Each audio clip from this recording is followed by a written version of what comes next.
عن أبي هريرة رضي الله عنه قال قال رسول الله صلى الله عليه وسلم يلجنو إيلر الأبو هريرة دوتق أثقل الصلاة على المنافقين صلاة العشاء وصلاة الفجر بقى الله منافق ناخن خل لامز حور لامز عور لامز دو يلجنو عليه الصلاة والسلام منافق استغنى خل لامز حور لامز عور لامز دو يلجنو عليه الصلاة والسلام قرطبي صباح حقح بوصل دناحة قرطبي تفسير لورش تفسير قطرج لور جين دوز قرآن ما عندنا ولج قرطبي صباح حلق دعبغن بولج علم شناها خويز وذلك لأن صلاة العشاء تأتي وقد أتعبهم عمل النهار منافق ناخن خلهم دخل بحور لامز وحديث شرح دي شو قرطبي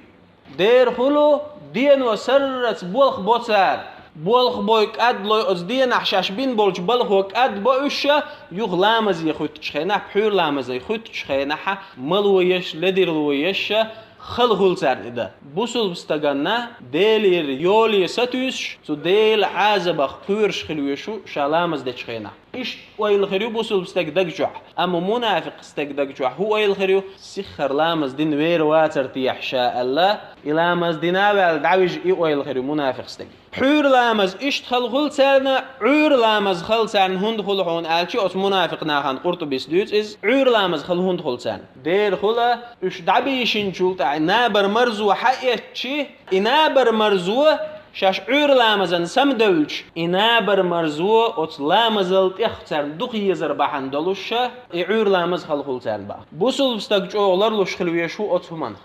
بق الله شامل دق بولخ بنح شامل جوق أدول لحقة بحور لامز شادش خينح ديل دقح ولش ديز سوا ديلي ويرزن عور لامزن شاغتشي إذا مال حقيقة لدير در أسأل يوخ دعوي جات سويزيز نقع سن شاسم وعلي خاخو اشقيتم شوح ايولش يغنيح يدعويجي عور لامز سدش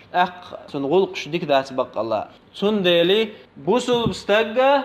شاعور لامزنا بحور لامزنا غوبل وير ولش دولهما عدو تشخلويشو بالخرط اوي ان از سرت بولخ بن قدو اللي از بحور لامز مدين دعوي جروسو بحور لامز مدين سو دعتوي جح عور لامزن سو غطل روات دعوي جويز سدع ديسو نقع حسن اسدع شي يغطل شواتي عور لامزن تاقشا بيش بولخ جيم كزيق ببيزسو هندا سيلح ولش الله هو دنيا نشو شين عبادة تداخيتين دو